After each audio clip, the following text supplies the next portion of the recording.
भाजपा अनुसूचित जनजाति मोर्चा की प्रदेश कार्यकारिणी की बैठक में आदिवासियों से जुड़े मुद्दों पर विचार विमर्श कर आंदोलन की रणनीति तय की जाएगी। 2 दिवसीय प्रदेश कार्यकारिणी की बैठक का शुभारंभ भाजपा के राष्ट्रीय अध्यक्ष जेपी नड्डा 23 अक्टूबर को रांची में करेंगे। भारतीय जनता पार्टी अनुसूचित जनजाति मोर्चा की प्रदेश कार्य समिति की बैठक 23 और 24 अक्टूबर को राजधानी रांची में आयोजित होगी, जिसका उद्घाटन सत्र का राष्ट्रीय अध्यक्ष जेपी नड्डा करेंगे। प्रदेश कार्य समिति की बैठक में आदिवासियों की समस्याओं पर विचार विमर्श किया जाएगा। वहीं आदिवासियों के रोजगार और पलायन संबंधी मुद्दों पर भी चर्चा होगी। भाजपा अनुसूचित जनजाति मोर्चा के राष्ट्रीय अध्यक्ष समीर उरांव ने कहा है कि बीजेपी सहित सभी राज्यों के आदिवासी समुदाय से आने वाले विधायक और सांसद इसमें भाग लेंगे। इसके साथ ही केंद्रीय मंत्री भी भाग लेकर आदिवासियों के साथ हो रहे अत्याचार पर भी चर्चा होगी। निर्भर Bharat, local for vocal, MSME के क्षेत्र को कैसे बढ़ा सकते हैं, वहीं जो है संकुल परिसर विकास बना करके वहाँ कई प्रकार के जो है रोजगार सृजन करते हुए वहाँ के लोग वहीं पर रोजगार करें और अपनी आय वृद्धि करें और जो है देश के विकास के साथ जुड़ करके अपना भी विकास हो, देश का भी विकास हो और आत्मनिर्भर भारत के साथ आगे बढ़े।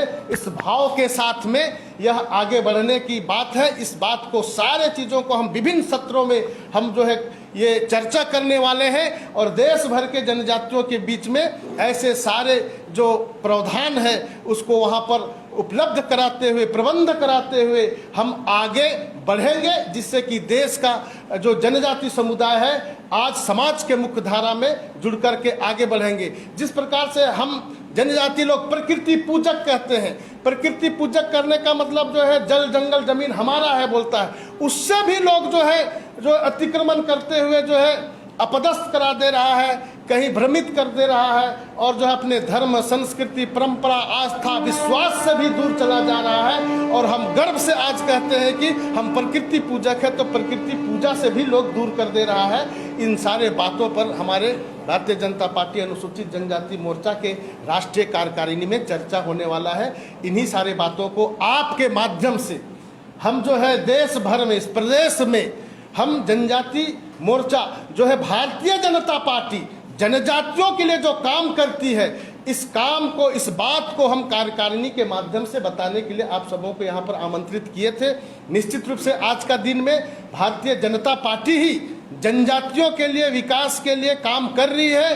पिछले दिनों में चाहे वो कांग्रेस का सरकार हो या अन्य दलों की सरकार हो, उन लोगों ने कभी भी विचार नहीं किया।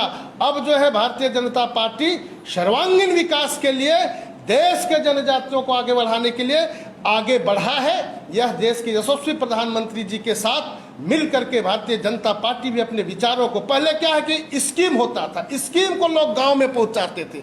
अब जनजाति मोर्चा के माध्यम से भारतीय जनता पार्टी अपने गांव में किस प्रकार से स्कीम होना चाहिए, स्कीम तैयार करेगा और यह स्कीम जो है सरकार जो है गांव में लागू करेगा, जिससे कि गांव के आकांक्षा, अपेक्षा, आवश्यकता के अनुसार वह विकास का काम होगा, जिससे कि वहां के जनजाति समुदाय आगे बढ़ सकते। इस भाव के साथ यह काम होने वाला है।